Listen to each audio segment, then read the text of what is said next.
Morgan has been writing since she learned that anyone was allowed to do it. It didn't slow down her talking at all, but at least it gave her family a break now and then. She hopes to continue to discover characters and worlds she can plot and explore and share. Morgan, over to you. Thank you so much, Sarah. So this is the first book of a trilogy that I am publishing, which is the Unwoven Tapestry trilogy. The second book, Hunter, is actually coming out this month, before the end of the month. So very excited about that. Writing's only been my live stream. That's all. So I'm publishing through Water Dragon Publishing, and you can find the books there as well. So Seeker is just trying to remember my intro there. But as you can see the description on the screen. So this is the start of chapter 3 and will be it's happening shortly after a fight has occurred. And so some time has passed and our characters are traveling onward. Reuben looked tiny in the borrowed cloak. 4 days into their travel now, a storm had blown up the day before and brought the chill of true winter. They weren't looking forward to the night rising when stars seemed to bleed ice instead of fire. Whitman performed in the corner of the inn they occupied, cowering from the wind any time the door opened. He played his lute and sang with a wooden bowl on the floor in front of him. It held a few coins, half a loaf of bread, and a baked potato, still steaming, which wasn't a terrible take. He looked in good cheer, at least. Donovan warmed his hands against a mug of hot tea, recently returned from selling the horses they'd taken from the hunters. He was sure he had done a good job of bargaining. He'd grown up haggling for his father's farm, but knew they were absolutely losing out. Whitman returned to the little table that Reuben and Donovan had held and set down his bowl, propping his lute beside him.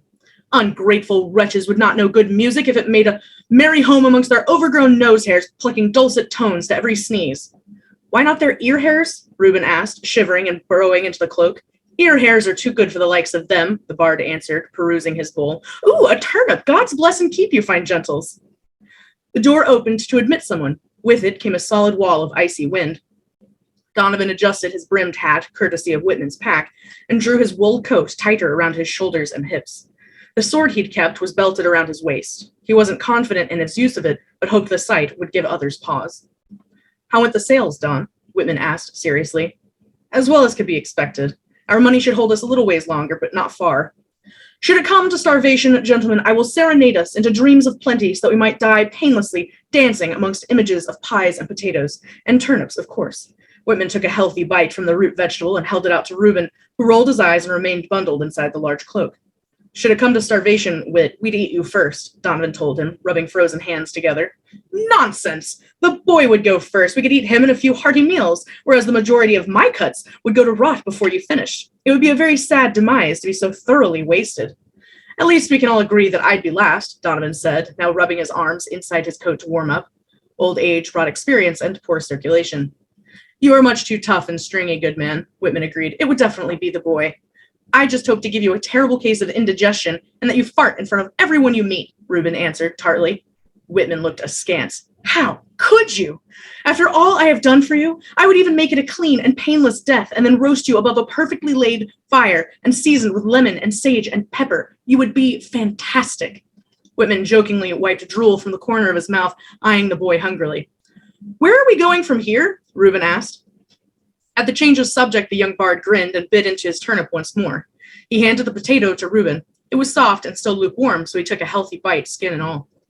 Donovan pulled the hand-drawn map out of his inside pocket and unfolded it on the table. He traced a finger along the creased page and described their route. You know this area impressively well, Whitman mused. Have you come this way before? A few times, yes, but as I said, I can read a map. Donovan folded the drawing and tucked it away. Now that the little herd is gone, we'll draw less attention. Assuming we can keep ours fed and watered, Reuben added. They eat more than Whitman does, and I've never seen a man eat a whole pie before. It was a raspberry, the bard exclaimed, licking his lips and remembering fondly. And that server only charged me for a slice. A skilled tongue attracts all the lovers, boy. Remember that for your future. Anyway, Donovan sighed, exasperated. We'll stay the night here. There's no reason to carry on while it's threatening a storm, and we'll leave at dawn. Whitman exclaimed. A plan! They steeled themselves against the troubles that would surely meet their path, planning and plotting their future, knowing full well that reassessment lay in their way, for no strategy lasts through the first bite of battle. Now you make it sound like we're going to fail before we've even started, Reuben whined. I am only making it more dramatic, the bard explained patiently. This way, when we succeed and get you all trained up, I will be able to compose my epic and win fame and fortune across the lands. King Bronn will reward me with more gold than I can count, and the courtiers will throw themselves down at my feet. Oh yes? They'll be trying to get away from the shadow of your giant head then. Whitman clutched his chest. A barb! So cruel the poisoned tip, so heartbreaking to be betrayed by a friend. Avenge me, dear Donovan, with your last breath, avenge me! Whitman slid under the table. Donovan reached over and flicked Reuben's ear. The boy grabbed the smarting appendage and glared at the older man. Whitman came out from under the table at impressive speed and plopped himself down beside the boy to take a bite from his potato. Hey, Reuben snarled, wrenching his arm and meal away. You caused my death. The least you can do is give me a bite, the young man replied, unashamed. You ate your turnip. I offered you some. All right, you two, don't attract attention. I cannot help it, dear Donovan. I attract all sorts with my glib tongue, sultry voice, and excellent sense of hygiene. It is who I am. Yes, well, I'd rather the two of us stayed unnoticed. Until my epic is written, so when we get to the order, you had best study hard, understand? I refuse to write a story and song about some mediocre mage who fails to even magic his own shoes tied. Hush, Donovan snapped. Don't speak so easily about our destination. The walls have ears, and I'd rather not risk a tail.